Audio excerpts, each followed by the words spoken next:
Kingdom Hall. Hi, I just had a question I was wondering if someone could help me with. Go ahead. Do you have a minute? Yes, I do, Okay. and I'm the only one here. Oh, okay. Well, I was just reading some of the articles on the JW.org website. Well, good for you. Yeah, some witnesses told me about it. They mention a lot, really. So I was reading a couple of comments in there in the Watchtower that they're suggesting that only Jehovah's Witnesses don't go to war. I just was confused by that because there's so many other groups that are pacifists also. Uh-huh. I was wondering why are they saying that?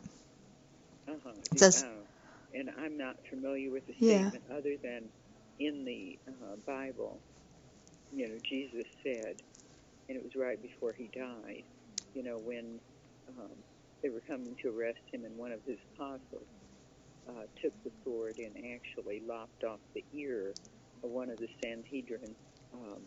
At any rate, lopped off the ear of one of the soldiers who had come to arrest him. And Jesus said, to return your sword to its place. Those who live by the sword will die by the sword. So we don't kill. We don't kill, even if it's war or if it's in a peaceful situation. That is not something we do. We try to imitate what Jesus said. If you think, are you familiar with 1 Peter 2:21 in the Bible? Well, not from my memory, but which verse is that? Well, at any rate, it says that Jesus suffered, left us a model to follow his steps closely. And he was a man of peace. And throughout his life, and in many situations that he was in, and he had the power to destroy, but he had power to save, to build up, to encourage, to resurrect, to do whatever was in accord with the will of God. And that's what he did. And he encouraged his followers to do the same. Did he predict that he was going to come destroy Jerusalem? No. You know what? I don't know exactly which exact spot you're. Hold on just a minute. Someone's knocking on the door. Okay. What is your name? Christine. Christine, just a minute. I'm Thank you. Just sure. a minute, please. No problem. Okay, Christine. Yeah, you know what? You have some excellent questions, and what it would take. And I'm here meeting. I'm a part of a Russian congregation. Oh, interesting. We're meeting. Yeah, it is interesting. It's something I never expected to ever be doing. But we have Russian, we have English, and we have Spanish. These congregations that use this facility. And it's usually, rather almost family-like. And we get to know each other real well. But at any rate, what I was going to say is you have some excellent questions, and what you need is more time than I have to give. Okay.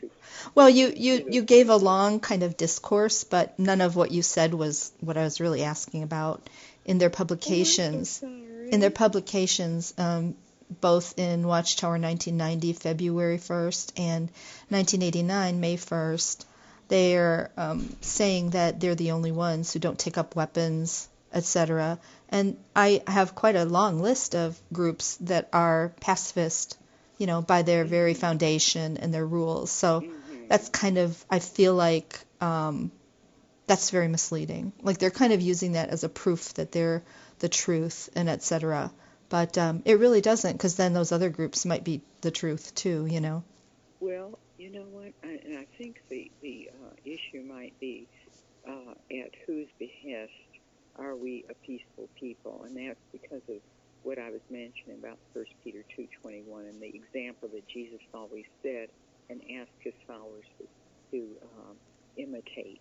And so that's what we do, and the reason we do it is that Jesus was a man of peace. Yeah, those groups have the same reason. Yeah, there's a lot of that come out of the Reformation, Anabaptists, and then different shoot-offs of that, Seventh-day Adventists. There's a really neat film about a Seventh-day Adventist conscientious objector called Hacksaw Ridge. It was really great movie, and Mm-hmm. it showed how he actually did get involved as just being a medic, and so he didn't have to carry a gun, and then it just kind of told how heroic he was within that situation. I mean, do you think that Jehovah's Witnesses have benefited from the men who have laid their lives down as far as religious freedom, freedom of the press, freedom of speech? They're always appealing to the Constitution. How do you think we got and maintained those rights? The rights that are Yeah. indicated in. Yeah. In Do you think we'd still have them if we didn't protect ourselves with the military?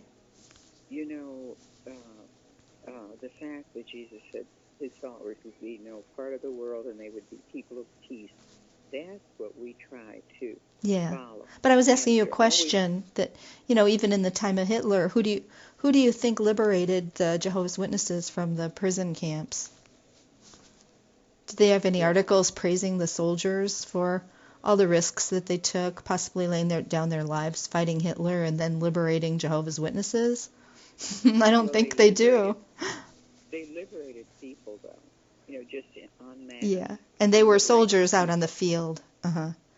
And you guys say they're unchristian and part of the world and Babylon and demonic and all those things. I don't see any articles, thanking them or commending them. They were all soldiers. It was British soldiers, American soldiers, and Russian soldiers who liberated all Jehovah's Witnesses. Well, so they benefited. They could have said, "Oh no, we don't want to benefit from you because you're carrying a gun and you've been killing people." Why do they benefit from that? Right. Well, the thing is, as I was saying, that they were liberated along with many other people. Right. And even when Jesus was walked on the earth, there were soldiers, there were opposers, there were those who decried what he was doing, but he was staunch in his expressions of talking about God's kingdom. Like in Matthew 6:9, it talks about what he prayed for. Again, you seem to just like to lecture about, reiterating their view and don't really, respond to what I'm saying. I mean, just another example is you guys don't allow any witnesses to be on the police force because they carry a gun, but would you call the police if you needed to? So then you're service. Right. It's a public service. Of people that carry guns and use force. So it's so just like, you guys take from so much that you won't give to. Like so many Jehovah's Witnesses profit from government programs, all the while maligning the government and showing in every way possible that they reject all human government, etc. They benefit from blood fractions, which were all donated by other people. So it just seems like you guys take so much but don't really give. Well, we give a lot, and in Romans 13 it'll tell you exactly, our stand in regards to the government. Yeah, it says they bear the sword. Isn't that interesting? They are ministers of God, and they bear the sword for punishment. So you're just quoting one verse by Jesus, but there is a lot of other scriptures that people use for defense of the good, and it's just interesting. Well, I appreciate you calling. I appreciate the fact that you went to the JW. Yeah, I would. I mean, I think it's commendable. I hope they don't lie about other things like they lied about them being the only pacifist group. So it kind of turned me off to it a little bit. I don't find it too reliable in that way. But hey, thanks for talking to me. Thank you. Have a good time with your friends there. Okay. God bless. Thank you. Okay. Bye-bye. See ya.